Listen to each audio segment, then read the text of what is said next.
ابو سفیان کو 100 اونٹ دے دیے. اوئے ہوئے ہوئے ہوئے ہوئے.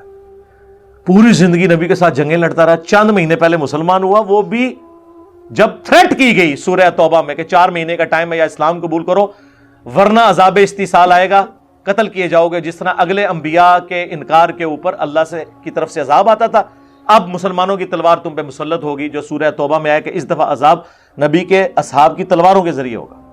اسلام قبول کر لیا اور حضور 100 اونٹ سے دے رہے ہیں. صحیح بخاری اور مسلم میں الفاظ ہیں, صحیح مسلم میں تو بڑے دردناک الفاظ ہیں. بخاری میں تو اتنا ہے کہ ابھی تو قریش کا خون ہماری تلواروں سے ٹپک رہا ہے, اور رسول اللہ اپنے انہی دشمنوں کو جنہوں نے ابھی کلمہ پڑھا ہے وہ بھی ڈر کے ان کو مال غنیمت میں 100 اونٹ دے رہے ہیں. صفوان کو دے دیا 100 اونٹ, ابو سفیان کو دے دیے. سر عمر سیریز ویکھ لو پھر تمہیں پتہ لگے گا کہ صفوان کون تھی جنہیں حضور کے قتل کے اوپر بندہ مقرر کیا ہوا تھا, جو وہ معجزانہ طور پہ مسلمان ہو کے واپس آیا. تو یہ فتح مکہ پہ بھاگ کے جا رہا تھا, رسول اللہ نے اپنی پگڑی دی وہ صفوان کے دوست کو ایک ضمانت کے طور پہ. اس نے جا کے ساحل سمندر سے جو ہے نا صفوان کو کہا کہ اپنے آپ کو ہلاک مت کر, اللہ نے رسول اللہ کو غلبہ دے دیا ہے تو رسول اللہ کی جیت تمہاری جیت ہو گئی ہے. قریش کے لوگوں تم اینڈ پہ ہو, اب تو اسلام قبول کر لو, اللہ نے اس کو فتح دے دی ہے تو اس کی جیت تمہاری جیت ہے, اپنے آپ کو ہلاکت میں مت ڈالو. وہ کشتی سے نیچے اترا, اس نے کہا گارنٹی کیا؟ ان کا یہ دیکھو رسول اللہ نے مجھے اپنی پگڑی دے دی ہے. کس شخص کی ضمانت کے لیے؟ جس نے حضور کے قتل کے لیے اسی بندے کو مقرر کیا ہوا تھا. آیا حضور نے معاف کر دی.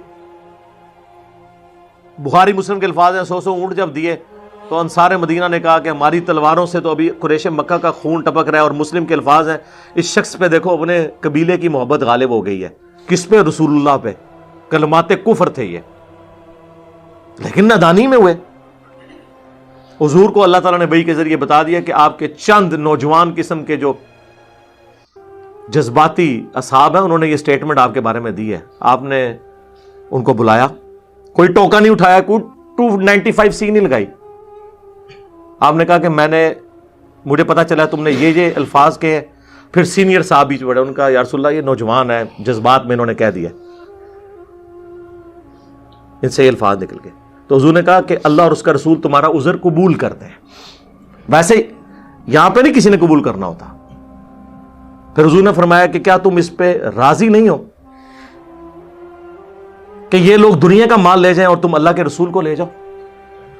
خدا کی قسم اگر دنیا ایک گھاٹی میں چلے اور انصار مدینہ دوسری گھاٹی میں چلے, میں انصار مدینہ کے ساتھ ہوں گا. میرا جینا اور مرنا انصار کے ساتھ ہوگا. یعنی حضور نے ادھر ہی بتا دیا تھا کہ میری قبر اب مدینے میں بنے گی. میں نے اپنے آبائی علاقے میں واپس نہیں رہنا جہاں آپ نے 52 سال گزارے ہوئے تھے مکے میں. اور آپ کو ہر بندے کو اپنے آبائی علاقے سے پیار ہوتا ہے. حضور نہیں گئے, کہا میں مدینے میں. اور پھر انصار کو بتا دیا, بخاری مسلم میں حدیث ہے, انصار میرے بعد اور لوگوں کو تم پر ترجیح دی جائے گی, تم صبر کرنا یہاں تک کہ حوض کوثر پہ آ کے مجھے ملنا, وہاں پھر بدلہ ہوگا. سحقن سحقن لمن غیر بعدی, سحقن سحقن لمن بدل بعدی. ان پہ پھٹکارو, ان کو مجھ سے دور کر دو جنہوں نے میرے بعد میرے دین کو بدل دیا. یعنی جنہوں نے پھر اہل البیت کے ساتھ انصار مدینہ کے ساتھ ظلم کیے. تو یہ جو کچھ آل امیہ نے کیا ہم اسے کنڈم کرتے ہیں.